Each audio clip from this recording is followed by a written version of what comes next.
Okay, so this is the session we would have done this morning with the boys, building on what they did in the sports psychology session on Monday with Joanne on practice, learning, and imagery. Great quote there from the Golf with Gary player: "The more I practice, the luckier I get."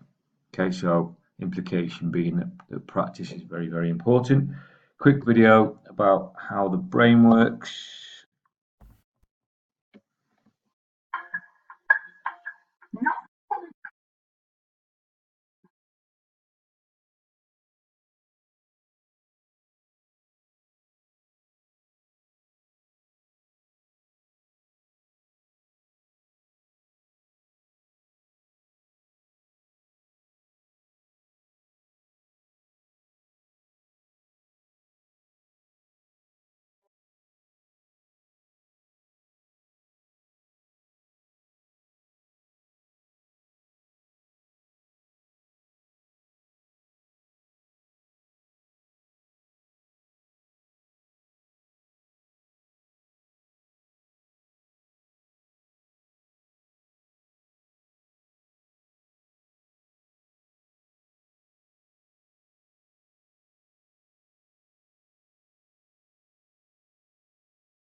Okay, so implications there are practice makes permanent. Okay, and depending if you practice properly, the better you practice, the more you open up those pathways to retaining the skills properly. Okay, so what makes a footballer? Are you born with it? Do you learn it, or is it a bit of both? Certain things you're born with, physical side, types of muscle fibers, body type, height, intelligence, personality, things you can learn. So through training, coaching, practice, effort, maybe personality as well. And I've put that in twice, but it may be that you're born with it or you learn it. It could be either or a bit of both. Which leads me on to what makes you a footballer. It's probably you need to be born with certain things, your foundations, and then building on your foundations, you learn. Okay, so the one that you can really kind of affect, luck is a big factor, but you can really affect and influence practice and learning. Okay, that's within your control. And if you didn't have the physical side of it, obviously you wouldn't be where you are now. Okay, so in our brains, we have about 80 to 90 billion brain cells, so about 10,000 per cubic millimeter. Okay, so when we learn new skills, brain cells form new connections with other cells, just like in that video. So new roads, new pathways. So learning skills actually changes the structure within your brain. The more you learn, the more it changes. Okay, so it's like getting an upgrade for your phone, so going from a Nokia to an iPhone X. Okay, and experts or the best, most skilled people have the most up-to-date software. Okay, it takes thousands and thousands of hours of practice to be good at something, to be an expert. Okay, obviously not expect that to be done in one go, but it does take dedication and practice. So practice makes permanent. So there's nothing better than actually physically or technically practicing a skill, but there is another way. So mental practice, like Joanne mentioned on Monday, imagery or visualization, so picturing in your head.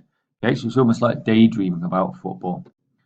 Okay, so imagery is also known as visualization. So use all your senses: see, sight, touch, sound, taste, and smell to rehearse sport in your mind. Okay, probably not so much taste.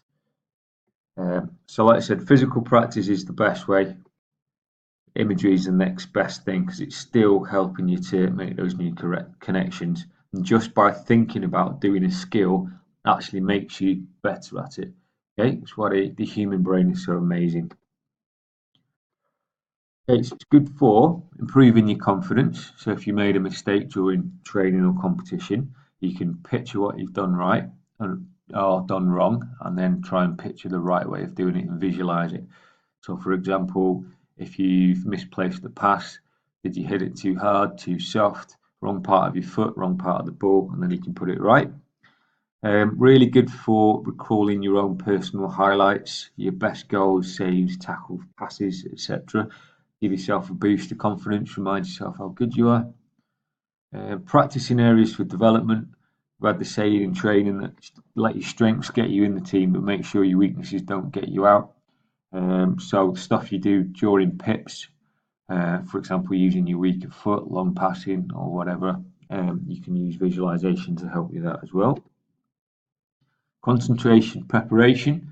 It's almost like rehearsing your lines or practicing music before you go and give a concert. So you're going through the processes that you're likely to do. Okay, so if you're a goalkeeper, for example, you might practice different types of playing out, playing to different lines, kicking out of your hands, kicking off the floor, etc. Okay, and that would all be position specific. Okay, it might be preparation. So from Monday and Thursday, or even from game day, you can think about stuff you've done in the session, and it's almost like downloading it onto your phone or your own personal hard drive, your brain, in other words. So, just got another little video for you. This is what happens in your brain.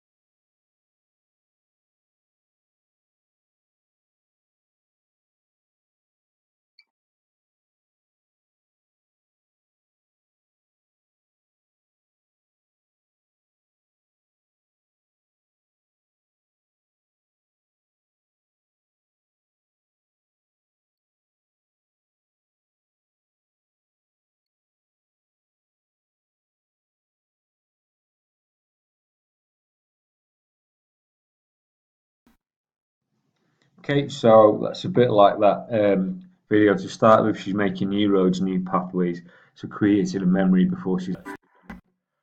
So there's a quote from Wayne Rooney talking about visualization. Lie in bed the night before a game, visualize scoring goals or doing well, trying to put yourself in that moment to prepare yourself to have a memory before the game. Call it visualizing or dreaming. I've always done it. When I was younger, I used to visualize myself scoring wonder goals 30 yards out, dribbling through teams. When you get older, playing professionally, it's important for your preparation. You need to visualize realistic things that are going to happen in a game. Another quote from Ronaldinho: concentrate on creating a mental picture of how best to deliver the ball to a teammate. I think up things bearing in mind strengths of each teammate to whom I'm passing the ball. I'm taking into account whether he likes to receive the ball at his feet, ahead of him, if he's good with his head, if he's strong on his right or his left foot. I imagine the game. As you can see, athletes or footballers at the top level all do this. Okay, so how to do it? Remember preps. So physically, try to use all your senses. So you're visualizing what it feels like. It might be smells such as deep heat or mud. And what's it sound like? What are the sounds around you? Possibly do it in your kit or your shin pads if possible. So maybe after training or a game. Make it realistic. During a game, you're not going to be too relaxed. You're going to be quite psyched up. Okay, so you want to try and get that when you're visualizing as well. So you might use some music that gets you a bit pumped up to help you. Environment, so visualize where you're going to be playing. So, for example, today we're supposed to be playing at Carrington, so visualise yourself on the pitch there. You might visualise yourself playing away at Wigan last week and visualising what the pitch is like and how it might be a bit of a challenge. Is it going to be hot, cold, wet, dry? Try and make it again realistic, and then position specific.